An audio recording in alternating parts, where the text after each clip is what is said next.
Tonight, students learn study tips. Plus, with finals right around the corner, here are ways you can stay stress-free. Stay tuned. Trojan Vision News starts now. From the High Definition Production Center of Troy University's Broadcast and Digital Network and Troy campuses around the world, this is TrojanVision News. Hello and welcome to TrojanVision News for December 2nd, 2014. I'm Dustin Allen. And I'm Courtney Addison. Thank you for joining us this evening. The fall semester is coming to a close and students are now preparing for finals. Jordan Elston gives us a look at some study tips that students could use to ace those exams. Finals are quickly approaching, and that means that many students are kicking their studying into high gear. Writing Center Coordinator Elaine Bassett shares some techniques to help ease students' minds. First, I'd say take a deep breath and try not to be nervous, because being nervous really does hinder how you're going to perform on those exams. See this as a time to show what you know, not a time to get caught with what you don't know. So prepare, make sure that you know all the important information you need to know.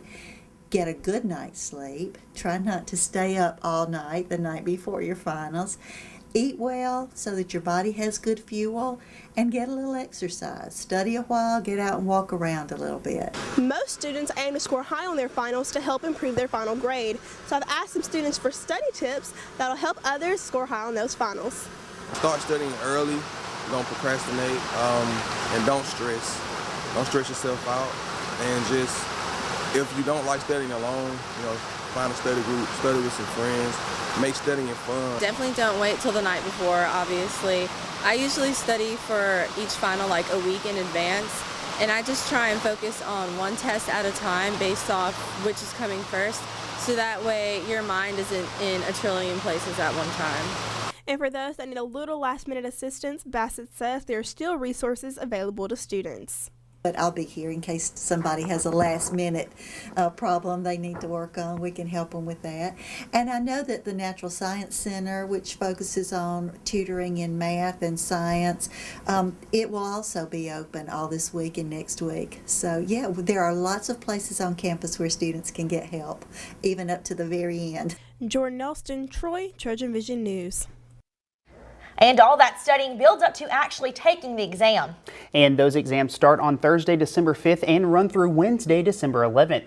And here's a look at the semester's final exam schedule. Starting with Monday, Wednesday, Friday classes, if your class is at 8 a.m., your exam will be Thursday morning at 8 a.m. 9 a.m. classes will have their exams Friday at 11 a.m. 10 o'clock classes will be Monday at 2 p.m. 11 o'clock class exams will be Tuesday at 8 a.m. and noon classes will take their exams Thursday at 2 p.m. And Friday at 5 p.m. is the same time for classes that are held at 1 o'clock. 2 o'clock classes are Monday at 8 a.m. 3 o'clock classes are Tuesday at 11 a.m. And finally, Monday, Wednesday, Friday classes beginning at 4 p.m. Your exam is Thursday at 11 a.m. And now for a look at Tuesday, Thursday classes. If your class meets at 8:30 a.m., your exam will be Friday at 8 a.m. 10 o'clock classes will have their exam Monday at 11 a.m. 11:30 classes are Tuesday at 2 p.m. 1 o'clock classes are Thursday at 5 o'clock. 2:30 classes are Friday at 2 p.m. and 4 o'clock class exams are Monday at 5 p.m. Special exams for all periods are scheduled for Wednesday the 5th at 8 a.m. or 11 a.m. And of course, if students have any questions about the date or time of any of their exams, they should ask their class instructor. And Courtney, even though, those exams don't actually start until Thursday, some students may start feeling that stress, that the finals bring. Exactly. I know I am. But luckily for all Troy students, there's actually a group dedicated to promoting student wellness that gives students a chance to blow off a little steam and also take a break from the books. Nathaniel Rodriguez gives us a look. Finals on the way. Trojan Outreach set up an event where students could reduce their stress from preparing for finals. This event tied in with the organization's topic of the month, stress management. Students had the opportunity to enjoy a variety of activities, among other things.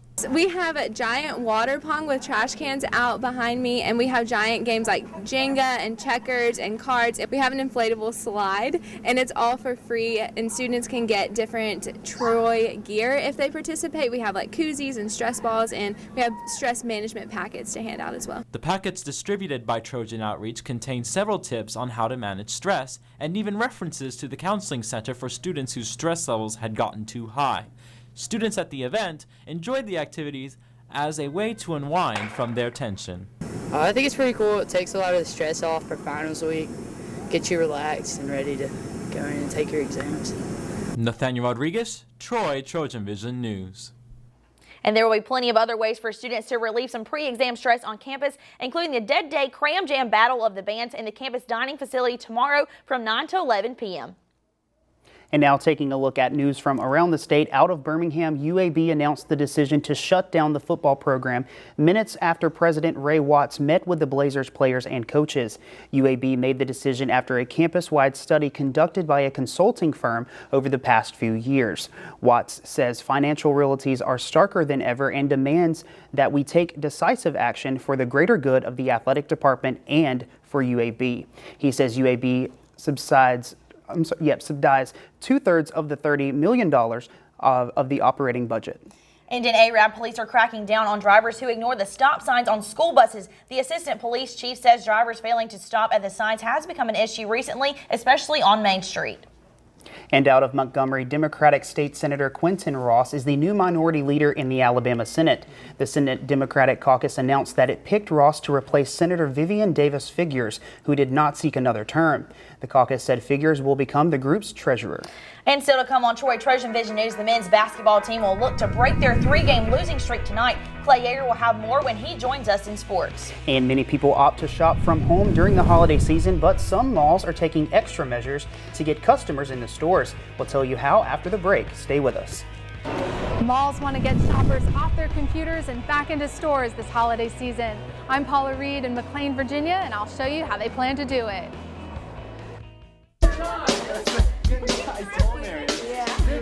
Cool party. What do you guys want to drink? Can I have a head-on collision with a concussion twist? Make mine a fatal accident with no survivors. And you? A designated driver, please. You know, just a bottle of water. Awesome. You're a lifesaver.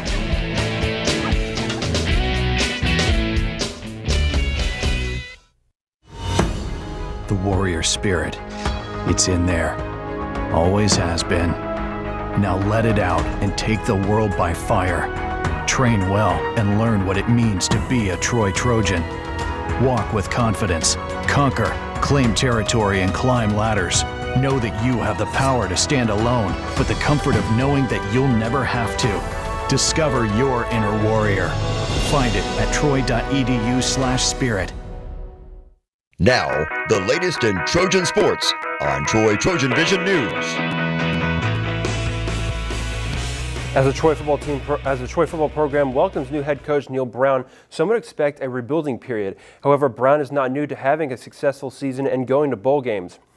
Brown has been to a total of 5 bowl games, and 3 of them have come from coaching alongside former head coach Larry Blakeney as part of Troy's run of 5 straight Sun Belt championships. Brown says that last tenure with Troy was filled with success and plans to pick up where he left off. You know, all I know here is winning conference championships, and that's where the administration, that's where the players, that's where our fans, that's what they want to get back to. They want to get back to bowl games, and that's our intention from the very beginning. The 4 years we had here were tremendous, you know, and I think it all starts where we're standing right here at Veterans Stadium. We got to defend our home turf, and we got to make this a tremendous fan experience to get the fans back here, and we've got to make it the toughest place to play in the Sun Belt Conference. Season tickets are already on sale for the 2015 season.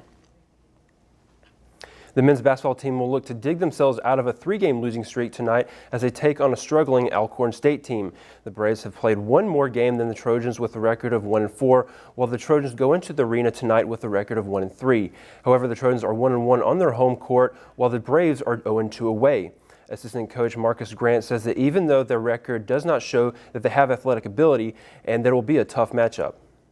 They're a very athletic team, like to play fast, get up and down, have a really good player at the shooting guard position, LeAntoine Luckett. He's the preseason player of the year in that conference, so we'll have our work cut out trying to slow him down. Then they have a big guy on the inside, Marquise Vance, who's also a really good player. So those 2 guys are the main guys that we have to focus on stopping. You know, but they have other good players too, so we'll be ready. You know, but they want to play up tempo and score fast and push the pace. Tip-off is set for tonight at 7 p.m. in the Trojan Arena. And the women's basketball team will look to bounce back from their loss against Savannah State as they take on a tough Sanford team tomorrow. The Bulldogs are currently 4-2 on the season, while the Trojans are 2-3. However, Sanford struggles with their away record as all of their losses come from on the road with the record at 0-2. Head coach Chandler Rigby says that studying the team was a key for a win. Sanford is coming off of a huge win. Last night they beat Penn State, the Nittany Lions, which was the conference champions in their conference last year. And so we've been watching a lot of film. They're a very good three-point shooting team, and they're a very smart team because if you go out and get them on the three-point line, they're constantly back cutting. So we're really taking players in one at a time and showing them film in the office as a group in the film room and on the floor, putting into practice what we need to do defensively to slow them up. The Trojans will take on the Bulldogs tomorrow at 7 p.m. in the Trojan Arena.